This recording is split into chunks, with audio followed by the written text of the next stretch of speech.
صاحبو یہ کانفرنس جو ہے دو موضوع پر ہے، قرآن کریم کی عظمت، قرآن کریم کی افادیت، قرآن کریم کی ہماگیریت کے حوالے سے ایک تو ہے، تو ہمیں یہ ماننا چاہیے کہ قرآن کریم جو ہے وہ رب العالمین کا کلام ہے، رب المسلمین کا کلام ہے۔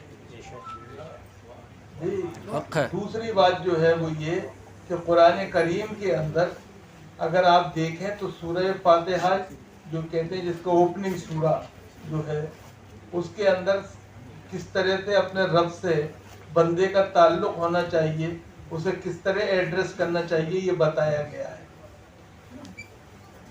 اور صرف ایک خواہش کی گئی ہے، ایک عرضی لگائی گئی ہے اللہ کے حضور میں کہ ہمیں سیدھے راستے پر چلا، اور سیدھا راستہ کون سا؟ وہ نہیں جو ہم جانتے ہیں یا ہم مانتے ہیں، بلکہ اس راستے پر جس پر چلنے والے تیرے انعام کے مستحق قرار پائے، اور بچا اس راستے سے جن پہ چلنے والے تیرے غیظ و غضب کا شکار ہوئے۔ بقیہ پورا قرآن اسی کا جواب ہے۔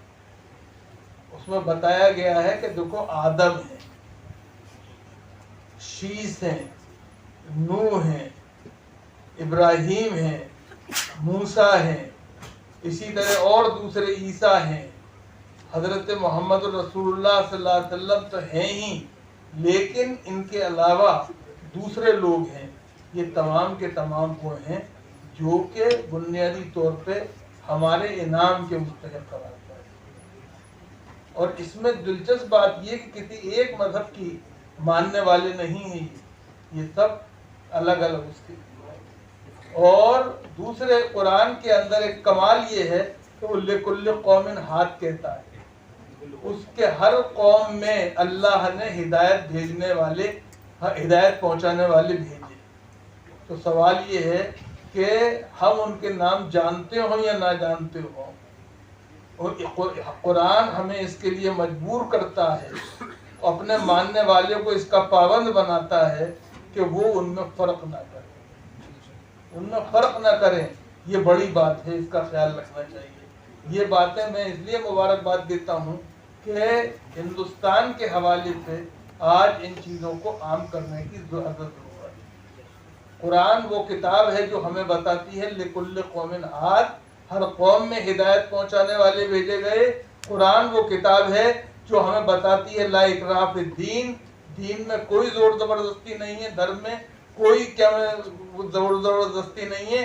قرآن اور ہمیں یہ بتاتا ہے کہ دوسروں کے خداؤں کو برا مت کہو، کیونکہ لوگ پلٹ کے پھر تمہارے خدا کو برا کہیں گے اور اس سے جھگڑا پیدا ہوگا۔ دوسرے، قرآن انسانی ذہن و ضمیر کی آزادی کو یقینی بناتا ہے۔ میں آپ سے ایک بات عرض کرتا ہوں بڑے ادب کے ساتھ، اسی پہ بات کو ختم بھی کروں گا۔ اگر اللہ چاہتا تو وہ ہم سب کے نزدیک قادر مطلق ہر چیز پر نینترن رکھتا ہے جی، اگر وہ چاہتا تو سب کو ایک رنگ میں رنگ دیتا، مگر جب اس نے ایک رنگ میں نہیں رنگا تو اس کا مطلب یہ ہے کہ ریلیجس پلورلزم اور مذہبی تکثیریت اس دنیا میں میرے اور آپ کی وجہ سے نہیں ہے، بلکہ اللہ کی مرضی اور اس کی منشا اور اس کی مرضی کی وجہ سے ہے، اور جس میں اللہ راضی اس میں بندہ راضی۔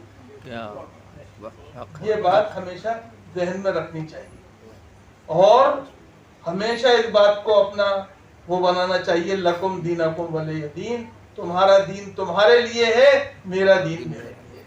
یہ بات ہوئی قرآن کریم۔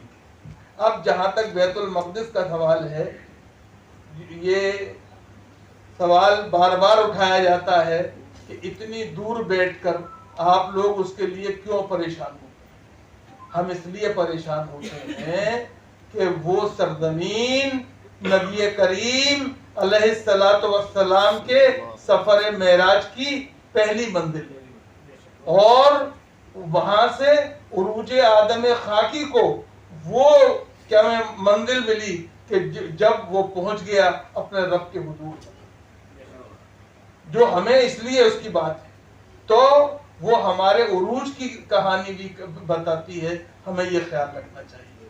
دوسرے دیکھیے، بات معاف کیجیے گا، کچھ لوگوں کو ہو سکتا ہے برا لگے، دنیا میں 1947 اور 48 کے 2 ایسے سال ہیں جب مذہب کے نام پر 2 ریاستیں وجود میں آئی، ایک کا نام پاکستان ہے، ایک کا نام اسرائیل۔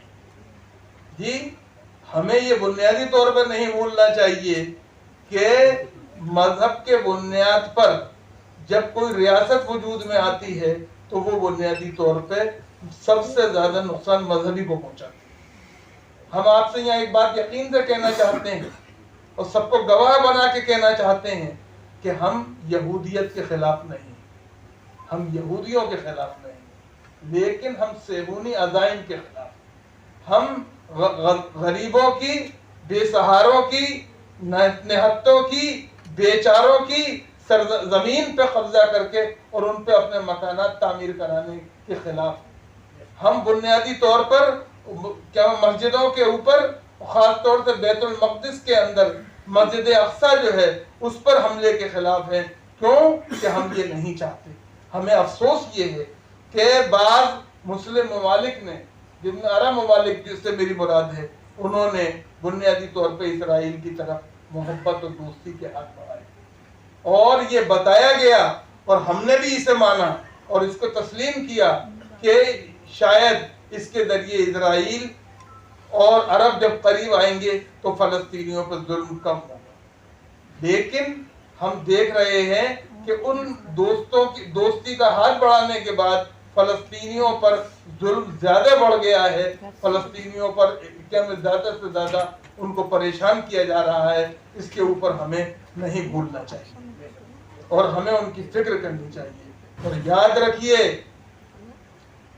ظلم کرنے والا ہی اپنے رب کے سامنے اور دنیا کے سامنے گناہگار نہیں ہے، مجرم نہیں ہے، بلکہ وہ بھی ہیں جو کہ ظلم کو دیکھتے ہیں اور ظلم کو دیکھتے ہوئے بھی اس کو گوارا کر لیتے ہیں اور اس سے آنکھیں موند لیتے ہیں۔ ہم فلسطینیوں کے ساتھ ہیں۔ ہمیں یہ نہیں بھولنا چاہیے کہ دنیا میں اس وقت تک امن نہیں ہوگا جب تک کہ مشرق وسطیٰ میں امن نہیں ہوگا، اور مشرق وسطیٰ میں جب تک امن اس وقت تک نہیں ہوگا جب تک کہ فلسطینیوں کو انصاف نہیں ملے گا۔ اس بات کا خیال رکھنا چاہیے۔ میں ایک دفعہ پھر، مجھے آپ کو ایک بات اور کہنے کی اجازت دے دیجئے آخر میں، کہ فلسطین کا مسئلہ تو 1948 سے، جس دن سے وہ وجود میں آیا اس دن سے چلا آ رہا ہے، بلکہ 1918 میں جب بالفور ڈکلیریشن ہوا اس وقت سے اس کی وہ ہے، لیکن اس کو ایک دنیا کے اندر اگر تحریک بنا دیا، ایک جذبہ عطا کیا، ایک احتجاج کی صورت ادا کی، تو وہ امام خمینی نے جمعۃ الوداع، رمضان کے جمعۃ الوداع میں کو روز قدس قرار دے کے انہوں نے اس کو کیا۔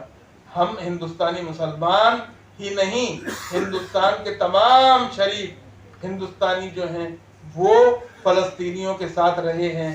گاندھی نے کہا تھا کہ کیا وجہ ہے کہ فلسطینیوں کو اگر زمین دینی ہی، اگر اسرائیلیوں کو زمین دینی ہی ہے تو آسٹریلیا میں کیوں نہیں دی جاتی ہے، صرف وہاں کیوں دی جا رہی ہے؟ تو بنیادی طور پہ ہمارا موقف آج بھی یہی ہے کہ فلسطینیوں کو ان کا غصب کیا ہوا حق، ان کی غصب کی ہوئی زمین اور ان کا غصب کیا ہوا جو اقتدار ہے وہ واپس ملنا چاہیے۔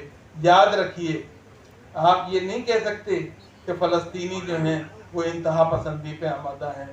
فلسطینیوں نے ایک زمانے میں، یہ صحیح ہے کہ لیلہ خالد کی صورت میں جہاز کا اغوا بھی کیا تھا، لیکن دنیا نے یہ بھی دیکھا کہ ایک دن وہ آیا جب یاسر عرفات پستول کو چھوڑ کر زیتون کی شاخ لے کے یونائٹڈ نیشنز میں گئے تھے اور انہوں نے دوستی کا ہاتھ بڑھایا تھا اور اس کے لیے کوشش کی تھی، لیکن دوستی کے جواب میں کیا ملا یہ ہم اور آپ دیکھ رہے ہیں۔ اور اس لیے ہمارا آپ کا فرض ہے کہ ہم ظلم کے خلاف جدوجہد کریں، آواز بلند کریں، اور یاد رکھیے ایک نہ ایک دن فلسطینیوں کو کامیابی ملے گی۔